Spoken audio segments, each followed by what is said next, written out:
మీ business ఏదైనా మీ ఊర్లో promotion చేయాలంటే అది సుమన్ టీవీతోనే సాధ్యం. ఇప్పుడే సంప్రదించండి.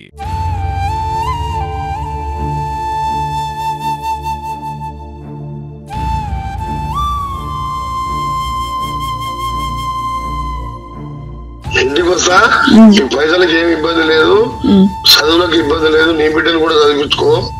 నెల నెల పైసలు వేస్తా బ్యాంక్ అకౌంట్ లా, ఏ చిన్న ఇబ్బంది రావద్దు అమ్మాయికి.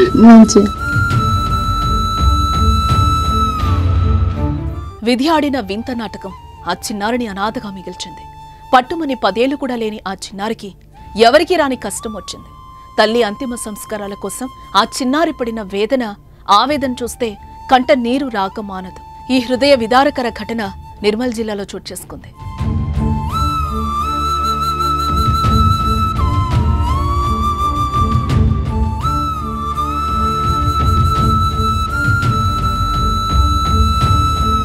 నిర్మల్ తానూరు మండలం బేల్తరోడ గ్రామానికి చెందిన దుర్గకు 11 ఏళ్ల వయసు. కొన్ని నెలల క్రితం ఆమె తండ్రి అనారోగ్యంతో చనిపోయాడు. ఇప్పుడు తల్లి గంగామణి కూడా ఆత్మహత్య చేసుకుంది.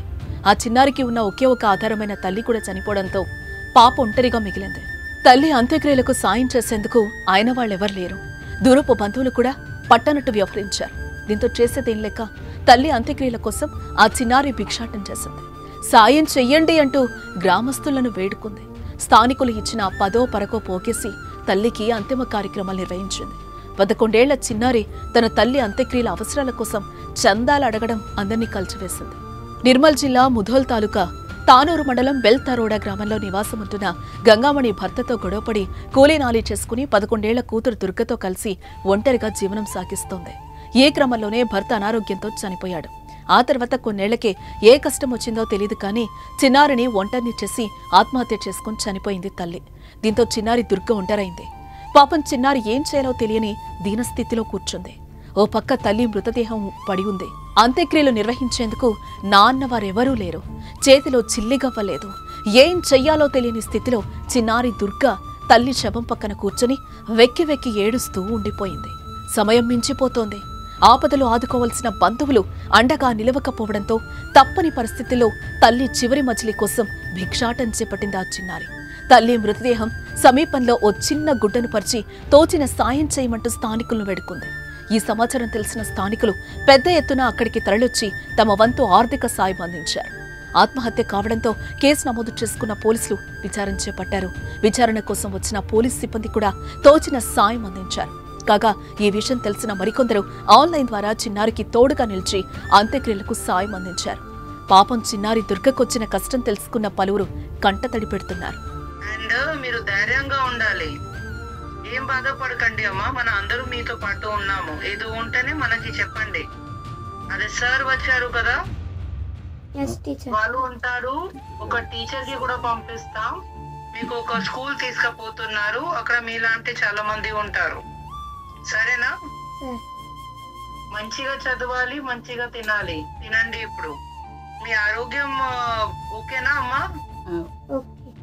సరే దుర్గా, మీ కుటుంబంలో ఇంకా ఎవరు ఉన్నారు?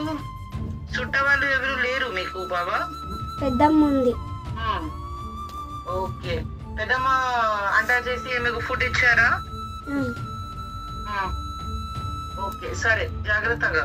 ఇక ఆ చిన్నారి విషాద కథపై కేంద్ర మంత్రి బండి సంజయ్, మంత్రి కోమటిరెడ్డి వెంకటరెడ్డితో పాటు జిల్లా కలెక్టర్లు, పలు పార్టీలకు చెందిన నేతలు కూడా స్పందించారు.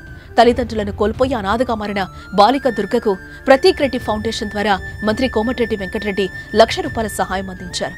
ఇక ఆ చిన్నారి విద్యాభ్యాసం పూర్తయ్యే వరకు అండగా ఉంటామని బండి సంజయ్ హామీనిచ్చారు. ఈ విషయం తెలిసిన జిల్లా కలెక్టర్ ఫోన్లో చిన్నారిని పరామర్శించి అండగా ఉంటామని భరోసా కల్పించారు. ఇంటికి వస్తా పైసలకి ఏమి ఇబ్బంది లేదు, చదువులకు ఇబ్బంది లేదు, నీ బిడ్డను కూడా చదివించుకో. నెల నెల పైసలు వేస్తా బ్యాంక్ అకౌంట్ లా. అట్లా చాలా మందిని చదివిస్తున్నారు తెలంగాణ మొత్తంలో. ఎవరున్నా సూటోళ్ళు ఉండొస్తారు, ధైర్యంగా ఉండవు అని చెప్పి అమ్మాయికి ఏ చిన్న ఇబ్బంది రావద్దు అమ్మాయికి. అది నీ బాధ్యత. ఎందుకంటే ఇప్పుడు సొంత చెల్లె బిడ్డనా? చెల్లె బిడ్డను. నీ సొంత చెల్లె బిడ్డనా? సొంత చెల్లె బిడ్డను. సొంత చెల్లె బిడ్డ అంటే బిడ్డలాగా చూసుకోవాలి నువ్వు. చిన్నారెడ్డి మాట్లాడుతున్నా. నా నెంబర్ పెట్టుకోరు మీ దగ్గర? నా దగ్గర ఉందన్న, మాట్లాడుతున్నా. నెల నెల ఫస్ట్ అకౌంట్ లో పైసలు వేస్తా అన్నా. ఈ పైసలు ఈ అమ్మాయి ఫిక్స్డ్ డిపాజిట్ చేయరా అమ్మాయి పేరు మీద అన్నా పోస్ట్ ఆఫీస్ లో డిపాజిట్ చేయరి. ఓకే ఓకే దానికంటే ఏమైనా కావాలంటే పిఏ నెంబర్ ఉన్నది ఆయన దగ్గర. సైజులు ఉందన్నా సైజులు ఫోన్ చేయరు. మీకు ఎప్పుడు ఏం కావాలో చూసుకుంటాడు. అన్నా 10th క్లాస్ దాకా అక్కడ చదివించి ఇంటర్మీడియట్ మంచి హాస్టల్ లేదా అన్నా మంచి హాస్టల్ లేదు. ఏ పొరపాటు ఎక్కడ నా బిడ్డను ఎట్లా చదివించు అట్లా చదివిస్తాను. సరే సరే అన్న నేను కోఆర్డినేట్ చేస్తాను. సతీష్ ఇద్దరం చేస్తాను. నాకు ఎంతో మంది పిల్లలు ఉన్నారు ఇట్లా దేశం అంతా. అన్నా నేను ఎక్కడ ఇబ్బంది రాకుండా చూసుకుంటా. నా బాధ్యత. ఎవరికి ఫోన్ చేయొద్దు, ఎవరిని అడగొద్దు.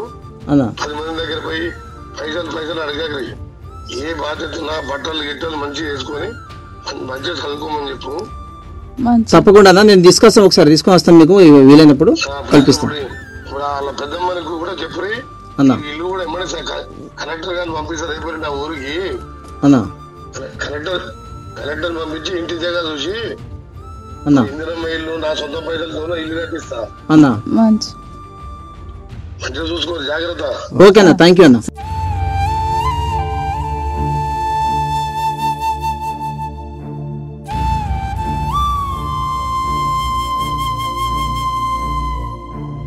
ఇంటికి వస్తా.